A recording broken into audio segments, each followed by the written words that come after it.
మిత్రులకు శుభోదయం. మనం ఇప్పుడు కాసుల పురుషోత్తమ కవి రచించినటువంటి ఆంధ్రనాయక శతకంలో 31వ పద్యాన్ని చూస్తున్నాం. దూడలలో పెరదూడ మేయగ చూచి ఎట్టె పట్టుక చావగొట్టవలని,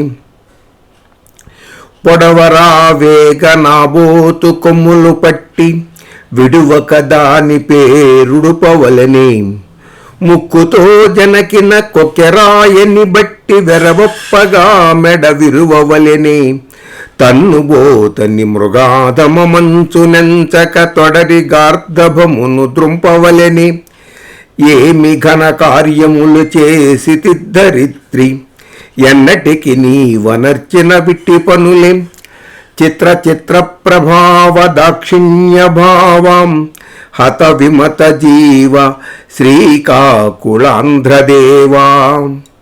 ఆంధ్రనాయక, నీవు చేసినటువంటివి ఈ లోకంలో ఎన్నెన్ని ఘనకార్యాలు ఉన్నాయ్యా.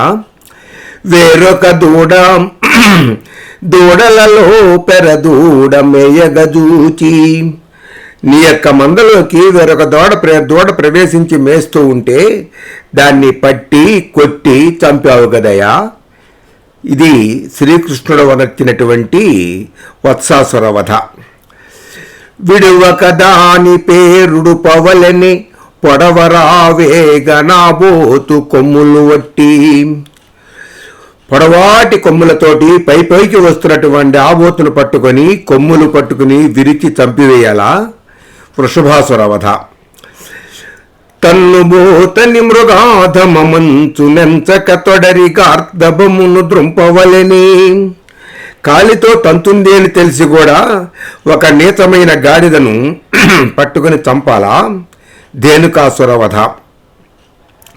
ముక్కుతో జనకిన కొక్కెరాయిని బట్టి వెరవొప్పగా మెడ విరువవలని, ముక్కుతో పొడిచినటువంటి ఒక కొంగను మెడ విరికి మరీ చంపేయాలా.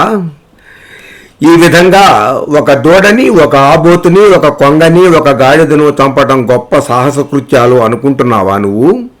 ఇటువంటివే కదయ్యా నువ్వు చేసిన పనులన్నీ స్వామి అంటున్నాడు వ్యాజ నిందతో ఆంధ్ర మహావిష్ణువుని కాసుల పురుషోత్తమ కవి.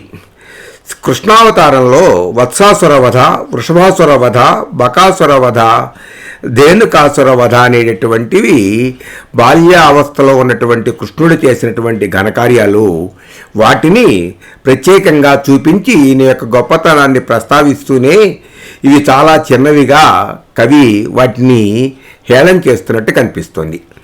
దూడలలో పెరదూడ మేయగదూచి ఎట్టె పట్టుక చావగొట్టవలని, పొడవరావేగ నాబోతు కొమ్ములు పట్టి విడువక దాని పేరుడుపవలని, ముక్కుతో జనకిన కొక్కెరాయని బట్టి వెరవొప్పగా మెడ విరువవలని, తన్నుబోతని మృగాధమ మంచు నెంచక తొడరి గార్ధభమును ద్రుంచవలని, ఏమి ఘన కార్యములు చేసి తిద్దరిత్రి ఎన్నటికి నీవనర్చిన విట్టి పనులే. ఎన్ని చూసినా కూడా నువ్వు చేసిన ఘనకార్యాలన్నీ ఇవేనయ్యా. చిత్ర చిత్ర ప్రభావ దాక్షిణ్య భావ హత విమత జీవ శ్రీకాకుళాంధ్రదేవా. కీర్తి నిందగా వర్ణించి గేలిపరుతూ అని కవి ప్రతిజ్ఞ చేశాడు ఈ శతక ప్రారంభంలో. దాన్ని ఈ విధంగా తీర్చుకుంటున్నాడు. కృష్ణుని బాల్యక్రీడల్ని, సాహసాలను గుర్తు చేస్తేనే అవేమి గొప్పయ్యా అంటున్నాడు కాసుల పురుషోత్తమ కవి. స్వస్తి.